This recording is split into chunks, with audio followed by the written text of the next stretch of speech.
Hey friends, welcome back for another chapter of Charlie and the Chocolate Factory. We've reached chapter 27, and today Mike TV is going to be sent by television. If you remember in the last chapter, Mr. Wonka brought them to the television chocolate room and showed them how he can transport a bar of his chocolate through television to the other side of your TV set, and you can reach out and grab it and eat it right from the TV. So let's see what happens with Mike TV in the television chocolate room. Mike TV was even more excited than Grandpa Joe at seeing the bar of chocolate being sent by television. "But Mr. Wonka," he shouted, "can you send other things through the air in the same way? Breakfast cereal, for instance?" "Oh, my sainted aunt," cried Mr. Wonka. "Don't mention that disgusting stuff in front of me. Do you know what breakfast cereal is made of? It's made up of all those little curly wooden shavings you find inside the pencil sharpener." "But would you be able to send it by television if you wanted to, as you do chocolate?" said Mike TV. "Of course I could." "And what about people?" asked Mike TV. "Could you send a real-life person from one place to another in the same way?" "A person?" cried Mr. Wonka. "Are you off your rocker?" "But could it be done?" "Good heavens, child, I really don't know. I suppose it could. Yes, I'm pretty sure it could. Of course it could. But I wouldn't like to risk it, though. It might have some very nasty results." But Mike TV was already off and running. The moment that he heard Mr. Wonka say, "I'm pretty sure it could, of course it could," he turned away and started running as fast as he could toward the other end of the room where the great camera was standing. "Look at me," he shouted as he ran. "I'm going to be the first person in the world to be sent by television." "No, no, no, no, no," cried Mr. Wonka. "Mike," screamed Mrs. TV, "stop! Come back! You'll be turned into a million tiny pieces." But there was no stopping Mike TV now. The crazy boy rushed on, and when he reached the enormous camera, he jumped straight for the switch, scattering Oompa Loompas right and left as he went.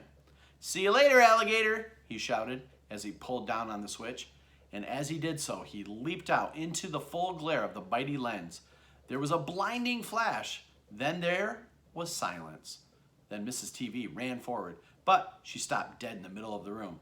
As she stood there, she stood staring at the place where her son had been and had her great red mouth open wide and screamed, "He's gone! He's gone!" "Great heavens, he has gone," shouted Mr. TV. Mr. Wonka hurried forward and placed a hand gently on Mrs. TV's shoulder.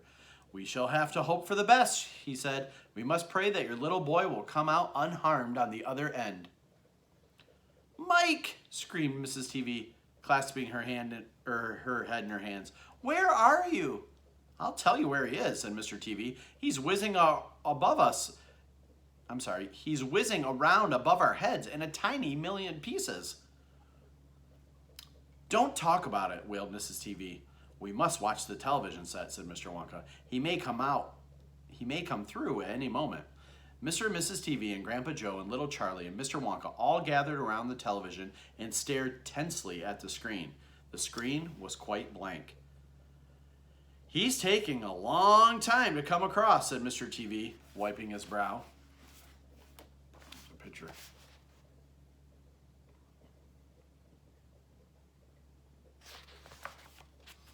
Oh dear, said Mr. Wonka. "I do hope that no part of him gets left behind." "What on earth do you mean?" asked Mr. TV sharply. "I don't wish to alarm you," said Mr. Wonka, "but it does sometimes happen that only about half of the little pieces find their way to the television set. It happened last week. I don't know why, but the result was only half a bar of chocolate came through."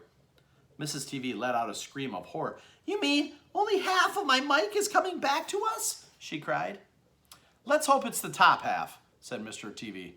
"Hold everything," said Mr. Wonka. "Watch the screen. Something's happening." The screen had suddenly begun to flicker. Then some wavy lines appeared. Mr. Wonka adjusted one of the knobs, and the wavy lines went away. And now, very slowly, the screen began to get brighter and brighter. "Here he comes," yelled Mr. Wonka. "Yep, that's him all right." "Is he all in one piece?" cried Mrs. TV. "I'm not sure," said Mr. Wonka. "It's too early to tell." Faintly at first, but becoming clearer and clearer every second, the picture of Mike TV appeared on the screen. He was standing up and waving at the audience and grinning from ear to ear. But he's a midget, shouted Mr. TV. Mike, cried Mrs. TV, are you all right?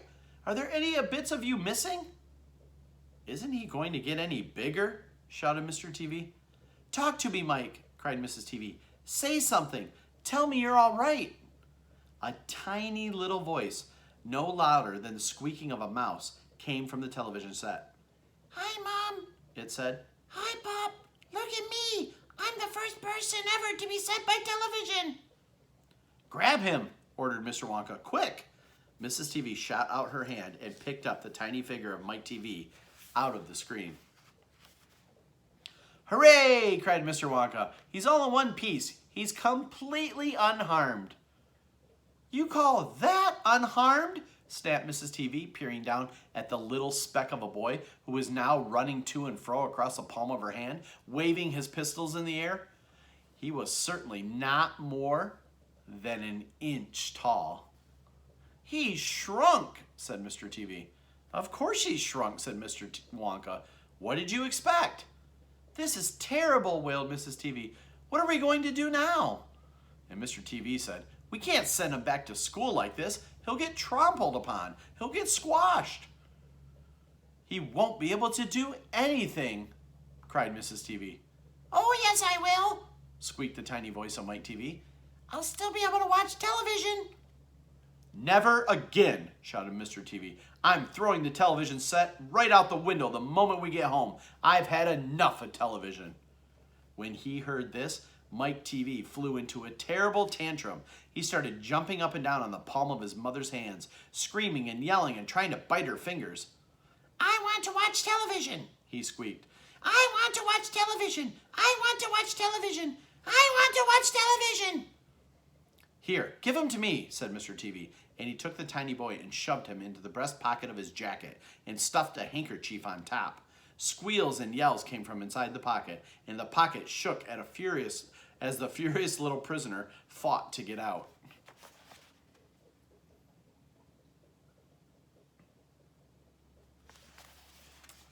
Oh, Mr. Wonka, wailed Mrs. TV.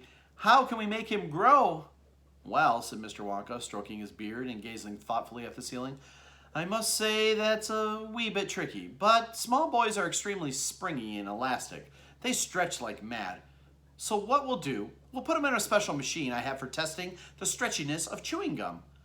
Maybe that will bring him back to what he was. Oh, thank you, said Mrs. TV. Don't mention it, dear lady. How far do you think he'll stretch? Asked Mr. TV. Maybe miles, said Mr. Wonka. Who knows? But he's going to be awfully thin. Everything gets thinner when you stretch it. You mean like chewing gum? Asked Mr. TV. Exactly. How thin will he be? Asked Mrs. TV anxiously. I haven't the foggiest idea, said Mr. Wonka. And it really doesn't matter anyway, because we'll soon fatten him up again. And all we'll have to do is give him a triple overdose of my wonderful super vitamin candy. Super vitamin candy contains huge amounts of vitamin A and vitamin B.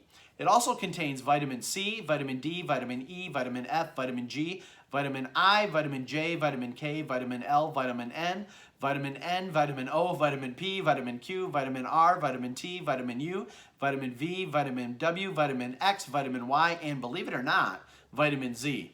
The only two vitamins it doesn't have in it are vitamin S, because it makes you sick, and vitamin H, because it makes you grow horns out of the top of your head like a bull. But it does have in a very small amount of the rarest and most magical vitamin of them all, vitamin Wonka. And what will that do to him? Asked Mr. TV anxiously. It'll make him grow toes. I'm sorry. It'll make his toes grow out until they're as long as his fingers. Oh no, cried Mrs. TV. Don't be silly, said Mr. Wonka. It's most useful. He'll be able to play the piano with his feet. But Mr. Wonka, no arguments, please, said Mr. Wonka. He turned away and clicked his fingers 3 times in the air. And Oompa Loompas appeared immediately and stood beside him. Follow these orders, said Mr. Wonka, handing the Oompa Loompas a piece of paper on which it had written full instructions. And you'll find the boy in the father's pocket. Off you go. Goodbye, Mr. TV, and goodbye, Mrs. TV. And please don't look so worried. They all come out in the wash, you know, every one of them. At the end of the room, the Oompa Loompas around the giant camera were already beating their tiny drums and beginning to jog up and down to the rhythm. "There they go again," said Mr. Wonka. I'm afraid you can't stop them from singing." Little Charlie took Grandpa Joe's hand, and the two of them stood beside Mr. Wonka in the middle of the long, bright room, listening to the Oompa Loompas, and this is what they sang. "The most important thing we learn, so far as children are concerned, is never, never, never let them near your television set. Or better still, just don't install the idiotic thing at all. In almost every house we've been, we've watched them gaping at the screen. They loll and slop and lounge about and stare until their eyes pop out. Last week in somebody's place we saw a dozen eyeballs on the floor.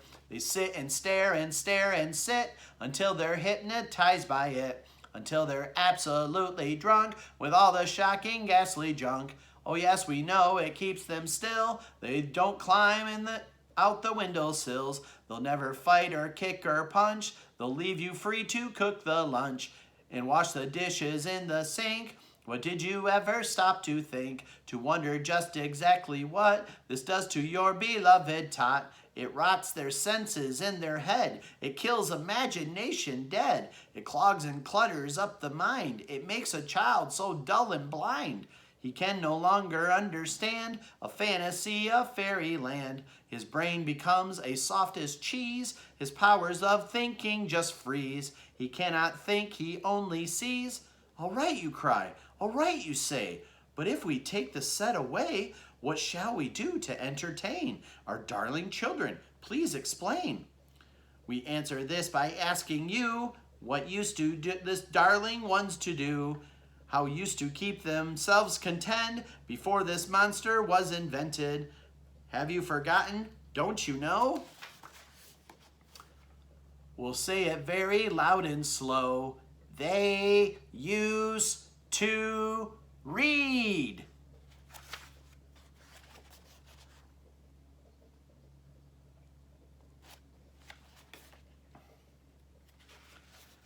They used to read and read and read and read and then proceed to read some more. Great Scott Gadzooks!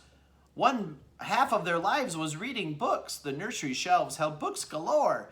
Books cluttered up the nursery floor, and in the bathroom by the bed, more books were waiting to be read. Such wondrous, fine, fantastic tales of dragons, gypsies, queens, and whales, and treasure isles and distant shores, where smugglers rode with muffled roars, and pirates wearing purple pants, and sailing ships and elephants, and cannibals crouching round the pot, stirring away at something hot. It smells so good, what can it be? Good gracious, it's Penelope. The younger ones had Beatrix Potter with Mr. Todd, the dirty rotter, and Squirrel Nutkin, Piglin Bland, and Mrs. Tiggly Wiggly, and just how the camel got his hump, and how the monkey lost his rump, and Mr. Toad, and bless my soul, there's Mr. Rat and Mr. Mole. Oh, books, what books they used to know, these children living long ago.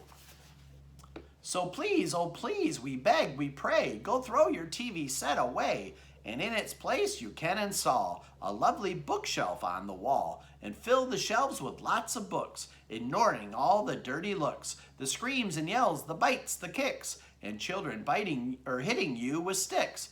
Fear not, because we promise you that in about a week or two of having nothing else to do, they'll now begin to feel the need of having something good to read. And once they start, oh boy, you watch the slowing, growing joy that fills their hearts. They'll grow so keen. They'll wonder what they've ever seen in that ridiculous machine, that nauseating, foul, unclean, repulsive television screen. And later, each and every kid will love you more for what you did. P.S. Regarding Mike TV, we very much regret that we shall simply have to wait and see if we can get him back to his height, but if we can't, it serves him right. And that's the end of chapter 27. There is only 3 chapters left, and Charlie is the only boy left in the whole group. We'll see what happens next time. Thanks for listening.